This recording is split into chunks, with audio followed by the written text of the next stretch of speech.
Oi pessoal, então a gente está aqui hoje, nosso primeiro programa, depois vai ter muitos mais, a gente espera que tenha muitos mais. Tomara, vai dar tudo certo. E a gente está aqui com o Celso Mariano, eu sou o Rodrigo, e a gente vai bater um papo com vocês sobre o trânsito. E o tema do nosso programa hoje é o trânsito enquanto espaço social, porque o trânsito é o maior espaço social que a gente tem. Né? Diga aí, Celso, o que você pensa sobre isso aí? Eu já ouvi tantas vezes isso, né? O trânsito é o maior espaço social que existe, é nele que se manifestam todas as nossas virtudes, todos os nossos defeitos. Nossos egoísmos. E estou aqui lembrando que eu não sei quem escreveu isso, mas provavelmente, né, essa coisa, o trânsito tem muito disso, de um ir replicando e vai passando adiante, e nessa, às vezes, passam conceitos que as pessoas nem entendem muito, né? Mas não é o caso desse, né? Eu acho, depois eu vou fazer umas críticas aí em direção defensiva, tem umas coisas que dá até um... Dá um ruim. Mas fica meio mais ou menos fácil e intuitivo, né? Trânsito como espaço social, por que isso é importante? Sei lá, vamos por partes. Desde quando existe trânsito, Rodrigo? Desde sempre, né? Desde sempre. Desde os mesopotâmios lá que fizeram aquelas canoinhas, vamos embora, né? E talvez antes, porque... os primeiros hominídeos, né? Sem, por favor, sem querer entrar em questão religiosa, nenhuma ciência. Partindo do princípio que nós descemos das árvores. Isso. Né? Então, a mobilidade sempre existiu. E a partir de, 10, 20, 30 mil anos para cá, quando a agricultura surgiu e começou a se consolidar, nós perdemos um pouco daquela coisa de estar sempre... Éramos coletores, caçadores, né? Daí então, se vira sedentário. A mobilidade era muito maior. O sedentarismo, né? Quer dizer, menor mobilidade começou a surgir a par e passo de quando se começou a desenvolver as técnicas de agricultura. Então não tinha tanto motivo para ficar para lá e para cá. Apesar de que bicho inquieto nunca parou. Bom, aí a gente domesticou animais. E quando domesticamos animais, nós ganhamos emprestado as 4 patas do cavalo. Ora, o cavalo, por mais esmilinguido, esgualepado, vai bem mais rápido do que a gente. É muito mais forte do que qualquer ser humano, por mais avantajado que seja, né? E eu acho que a figura mitológica do centauro, né, o metade homem, metade cavalo, guarda ali um significado que a gente traz até hoje.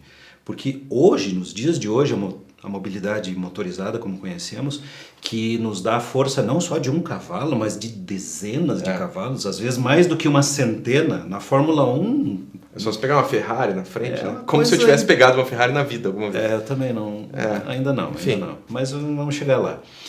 Essa relação que nós estabelecemos com a mobilidade a partir de quando domesticamos animais e depois quando inventamos as máquinas, mudou completamente uma coisa que estava programada no nosso inconsciente, toda aquela coisa física, né, dos instintos, biologia, tá, gente?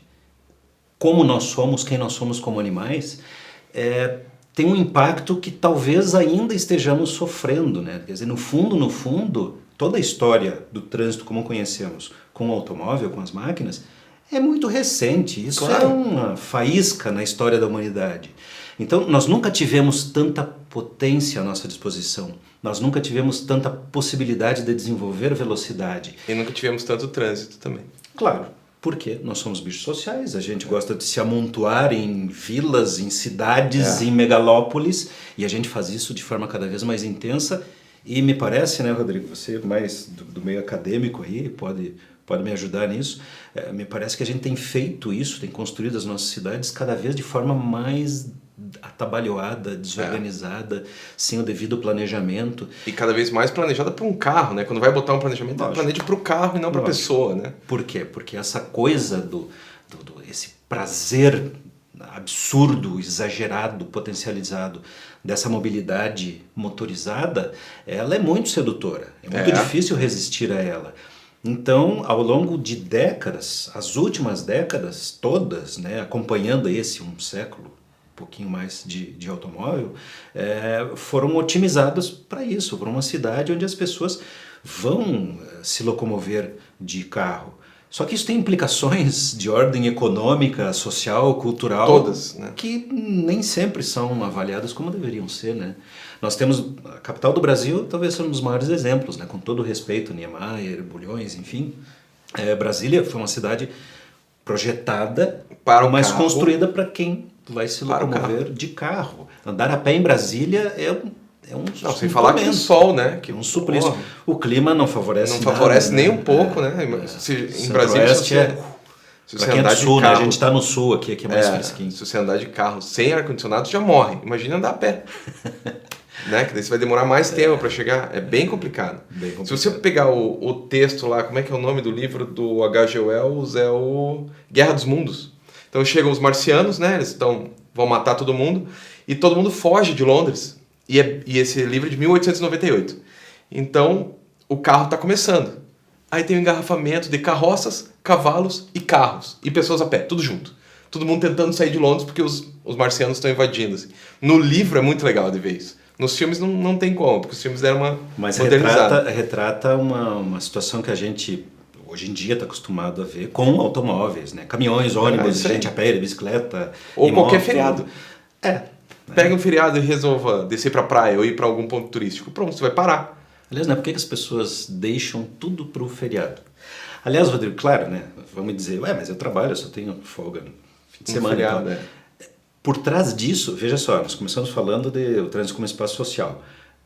Cara, se é um espaço social, né, deveria estar a serviço do bem-estar da sociedade como um todo. Já vimos que tem várias distorções aí, né? Todo mundo tem direito de ir e vir, mas alguns fazem isso num Porsche, né? Alguns têm lá um Golzinho, um Chevetinho, mas talvez façam isso então no Golzinho, no Chevetinho, com mais facilidade do que quem tem que pegar o ônibus. Claro. Ou de quem nem tem dinheiro para o ônibus, que é uma outra coisa. Ou não tem a linha passando perto da sua casa. Isso. O cara tem que andar, às vezes, 7 quilômetros para pegar o ônibus. Pois é, e aí a gente espera, eu mesmo tenho escrito muito isso no Portal do Trânsito, quando eu falo em rádio, eu sempre falo nisso. Gente, se você puder deixar seu carro na garagem e ir de ônibus pelo menos 1-2 dias da semana, você vai estar contribuindo para menos poluição, para bem-estar da sociedade como um todo, menos engarrafamento.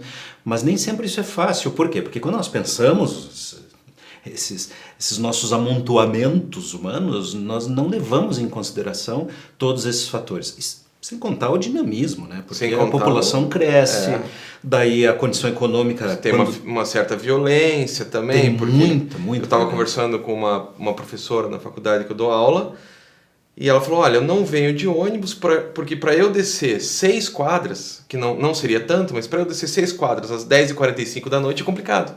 Mulher sozinha, né? Complicado. Eu mesmo já tenho um certo receio, mas o ônibus para muito perto do meu trabalho. Ela tem que pegar outro ônibus 6 quadras para baixo. Então, isso tem implicações graves, né? Tem essa questão das violências cruzadas, né? Tem uma violência da cidade que se manifesta no trânsito. Isso. Né? Por exemplo, ainda falando de Brasília.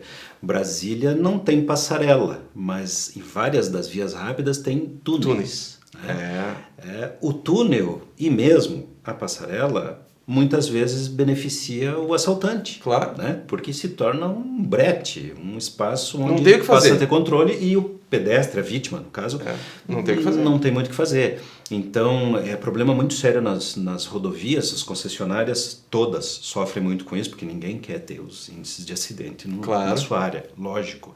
E está correto, só que tem que fazer mais do que tem sido feito. Então, coloca lá uma passarela e as pessoas atravessam por baixo. Aí você pergunta, por que você não usou a passarela? Não, porque eu tenho que caminhar 1 quilômetro a mais debaixo do sol ou da chuva. Então, então quem sabe a solução é pôr passarelas mais a miúde, mas daí o custo vai lá em cima e daí né, nem sempre está nessa coisa efetiva de beneficiar a sociedade. Daí é melhor botar uma cerca, mais barato botar uma cerca dividindo as pistas. Aí as pessoas não façam isso. As pessoas rasgam a cerca, ou pulam a cerca, que dá mais acidente. E aí acontece coisas piores. E aí nessa crítica, né, dos nossos conglomerados urbanos, é muito comum, tem muitas cidades brasileiras que foram construídas em torno da rodovia. E foram construídas assim, metade aqui, metade lá. De tal sorte que a família mora aqui, mas o trabalho é lá. Então todo dia é pelo menos uma ida e uma volta. E a escola também é lá. Então não é só você, os seus filhos são crianças, quer dizer, que preparo as pessoas têm para isso? Pô, mas que burrice qualquer marciano, né? Então, lembrando do Wells, qualquer marciano acharia estranho, né? Mas por que não construíram toda a cidade pro lado de cá, né? Não, depois a gente faz um anel viário. Pô, mas daí custa uma fortuna. Não funciona assim. Isso tem implicações políticas, tem implicações... E a burrice, me perdoem aí, quem eventualmente esteja nos assistindo e assinou algum projeto desse, mas burrice, é que muitas cidades construídas recentemente foram construídas justamente porque a rodovia está ali. E também foram construídas assim, um pedaço lá, um pedaço aqui. Quer dizer... Antes da rodovia, depois da rodovia, né? Do lado esquerdo da rodovia, do lado direito da rodovia, né? Veja que nós temos o trânsito como um espaço social por excelência, ele é super importante, mas nós não temos feito direito. Aí talvez, né, quem está nos assistindo pergunta assim, o que eu tenho a ver com isso? Mesmo porque já deu nosso tempo, há tempos. Então nós vamos continuar esse papo no segundo programa. Em algum outro momento a gente vai falar sobre isso de novo. E você que está assistindo aí, comenta aí embaixo, vê o que você achou, fala... Né? Critique a gente não é dono da razão, critique, isso mesmo. Dê sugestões. Oportunidade para você se manifestar e sugerir, criticar. E a gente volta depois? Então tá, falou. Legal, tchau.